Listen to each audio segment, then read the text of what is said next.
guys, welcome back to season 2 of Star in VR. This week we have Sammie. Sammie, tell us a bit about yourself. Okay, so I'm Sammie Harnin and I work in the digital education team as part of Lincoln Academy of Learning and Teaching. So my role is to look at the programme as a whole, digital education transformation programme, and specifically within that the projects that we have. So there are different digital initiatives, so software projects and physical classroom-based projects. So of the projects you run, which has the most impact on a student's day-to-day life? So I'd say at the moment it would be lynda.com. So that's really looking at digital skill set and improving students' confidence with using digital technologies and softwares.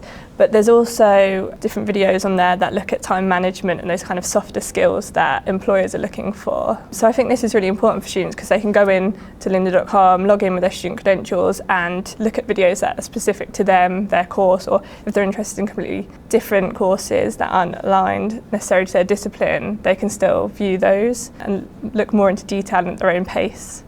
So I think that one has the best impact on the students at the moment.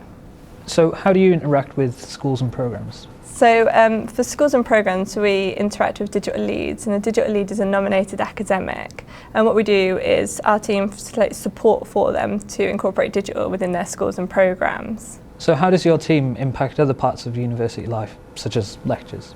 So one of the projects is a software project that we've rolled out, which is Poll Everywhere. And this is a software that allows academics to pose a question to students, especially in a large cohort lecture theatre, and then students can respond with their mobile device. So this is really good because it gives an opportunity for shy and quiet students to interact with their lecturer and their cohort, and for the academic to really see what the students are, kind of what they're taking in from the lecture.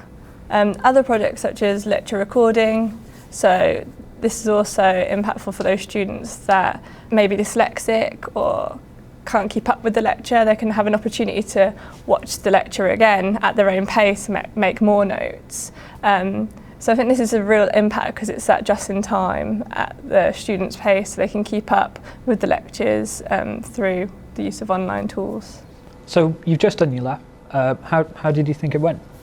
Better than my 5 driving tests and hopefully somewhere in the middle. Okay, let's have a look.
Okay, so we've just seen your lap, and I can confirm that you've done it in 2:38.357. Yeah. So that puts you just about there. Nice. I mean, it's higher than Andy, so I'm happy. Yeah.